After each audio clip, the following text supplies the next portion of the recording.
Back to the beginning, how did you discover your passion for acting and storytelling? Oh man.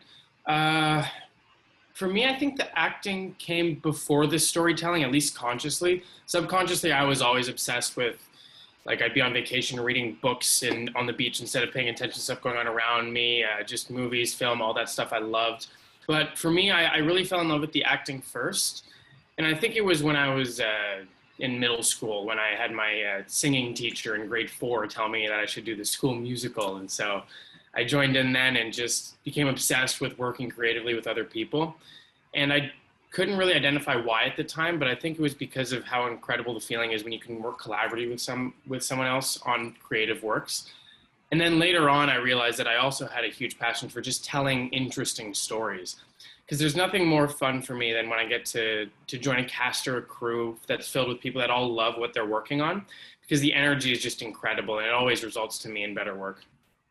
Great answer. When you look at your career as a whole, who or what's had the biggest influence, either personally or professionally? Interesting. Biggest influence personally would be probably, I mean, you know what? Probably my grade 4 music teacher, because she was the one who at the time guilted me into doing it at the first place, and she kind of taught me for years after that what I was doing. But professionally, sometimes I just watch films every couple of years that come around that just totally reinvigorate my love for the craft. The ones that I can think of off the top of my head was Parasite did that for me. Joker did that for me. I mean, that whole year for movies was just insane. But Parasite in particular just blew me away. Watching Minari, films like that just made me fall in love with the craft all over again, if that makes sense. And Yeah. so I find that's kind of one of the ways that I keep myself motivated, as well as the things that inspired me in the first place. Yeah, you've had a lot of success already in your young career. When you look back, is there a particular moment that stands out? I think the first moment of realization that I was like, oh, I'm in this industry now, where it started to feel a little more real instead of fantastical, was when I figured out that I booked Shazam for the first film. That was yeah, that was a real shock. I was not prepared for that. Even going into the audition process, I was like, oh, there's no way I'm gonna get this one. Like, let's just have some fun with it. And then finding that out and being on set there, it really gave me a how-to of what you can do on set, between like stunt work, wire work, action scenes, fighting scenes. It really just gave me like a run of the mill of what you can do on a movie set.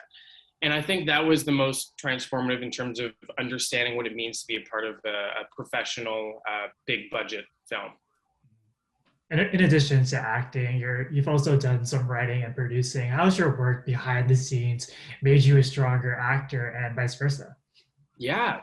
I think writing is a newer passion for me right now, but it's one that I've kind of taken with the same vigor that I did with acting in the first place.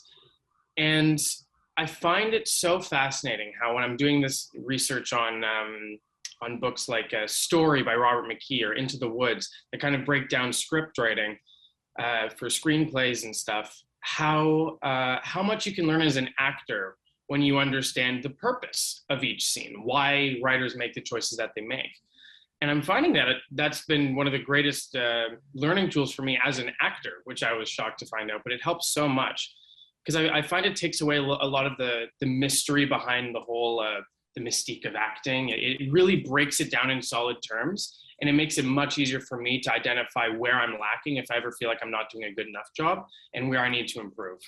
Mm, great answer. And you've got a new project out now. Can you tell us about East of Middle West and your character in the film? For sure, yeah. East Middle West is really a project of founded on love. We filmed in Iowa back before COVID happened, so I think it was summer of 2019. And it's a film about a kid named Chris, who I play, that makes a horrible, horrible mistake at the beginning of the film, and it spurs him to go on the run from the law for basically the rest of the duration of the movie. And it's all about finding one's own freedom, their own voice, what it means to truly be free, escaping one's past, whether people can truly change, or if it's in the blood, forgiveness, things like that. It has a lot of deeper meanings to it. And I think that, coupled with the incredible performances by my entire cast in this film, really makes the film fly by quickly when you're watching it. And I think, at least for me, when I was reading the script for the first time, I think it really leaves you with a lot of thought-provoking questions as well. You've worked on projects of all sizes. What is it about independent filmmaking that excites you as a creative? Just the constant go, go, go mentality of it. It is nonstop. And at first I was intimidated by it. When I saw that it was a 21-day shoot that we had on this film. And at first I was like, man, this is going to be fast. I've never been on a feature film that's filmed this quickly before. But once we got into it, it was kind of its own form of freedom where we were just throwing things around so quickly. It was very spontaneous. And you kind of walked into each scene not knowing what was going to happen. And that was fun for me because I think that kind of defines a lot of what the root of creating films is about, is that freedom to find spontaneity within the themes, within the script. And yeah, it was a real crash course on spontaneity and improvisation for me, and I loved it.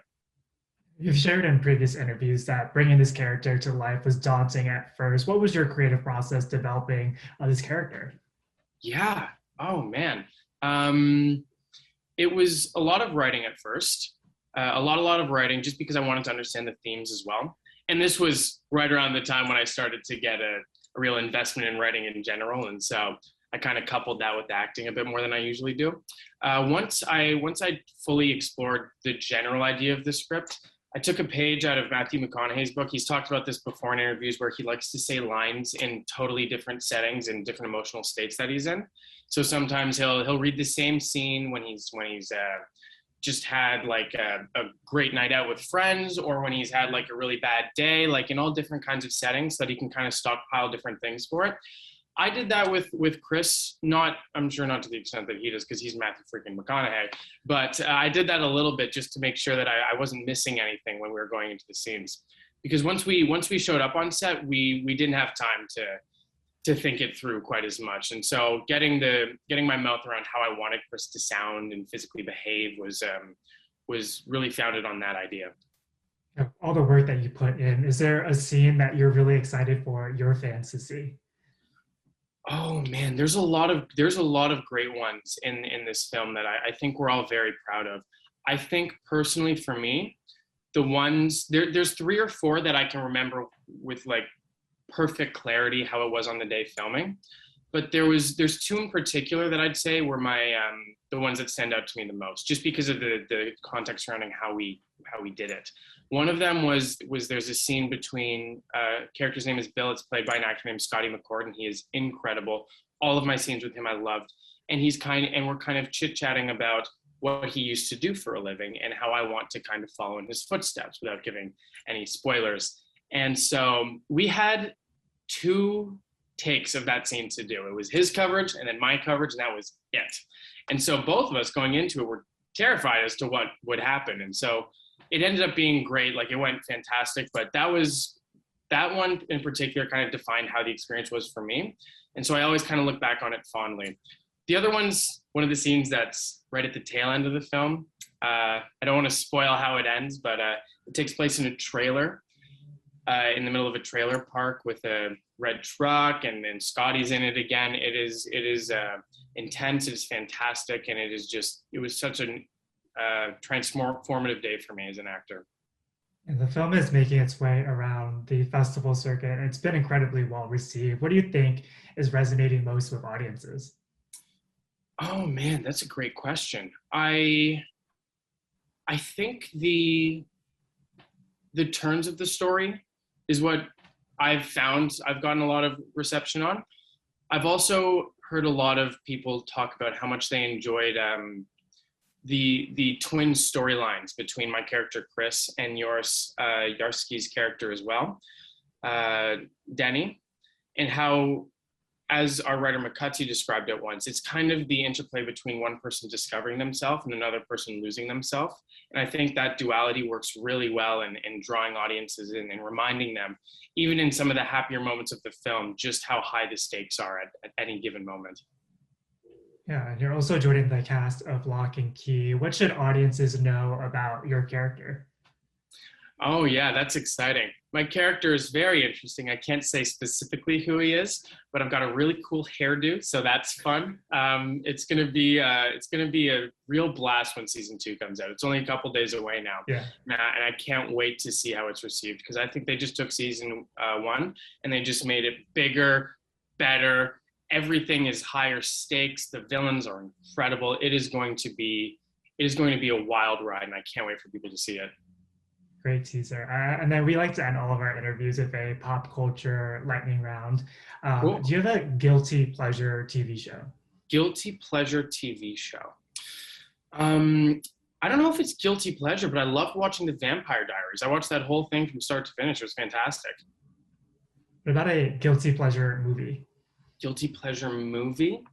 I will rewatch Top Gun a bajillion times. I can never watch that movie enough. I went out as Halloween once with one of my best friends as Maverick and Goose. Like we were obsessed with that film. What about your favorite book? Favorite book? Oh, great question, because I don't know what to tell you. Right now, it's probably a book called The Lies of Locke Key. It's the first book in a trilogy, an ongoing trilogy, and it is so incredible. It perfectly describes, if I was to ever take a character and illustrate one that I would want to play, it would be Locke Lamora in that book. I just read it and his dialogue is so witty, so sharp. He is incredible. So that's it for me right now. It's The Lies of Locke Lamora. What about a favorite play or musical? I have to say Hamilton, just because I can sing it from start to finish if I was asked. Sometimes I'm doing it without being asked. I still sing it from start to finish. Yeah, definitely Hamilton. What about a band or artist that fans would be surprised to learn is on your playlist? Interesting. Be surprised to know is on my playlist. Right now I'm listening to a band called Jared and the Mill that I really enjoy. They're fantastic. What's another one? I mean, I'm a diehard Kendrick Lamar fan, J. Cole. I love hip hop in general. But I think Jared and the Mill, yeah, that's one that I think a lot of people might be surprised by. Yeah, you touched upon this already a little bit earlier, but do you have a dream role? That would be one of them, but kind of in that same vein, I guess, other than specifically him, would be something historical. I'd love to do something historical. Something like looking at The Crown and stuff like that, watching what they get to do on a day-to-day basis. It just looks like so much fun. So I would love to do a TV show or a movie in some type of period piece, or going like way back in time to like, I don't know, something like a Roman era type thing. That would be pretty cool as well. And then final question for you, who would play you in the story of your life? Interesting question. I haven't thought about that. Oh man.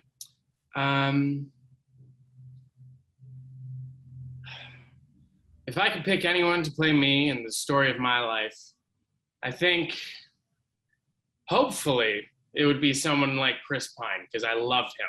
And so he's a huge inspiration of mine. So if I can live my life in a way that I think he would adequately represent, then I think that'd be a job well done by me.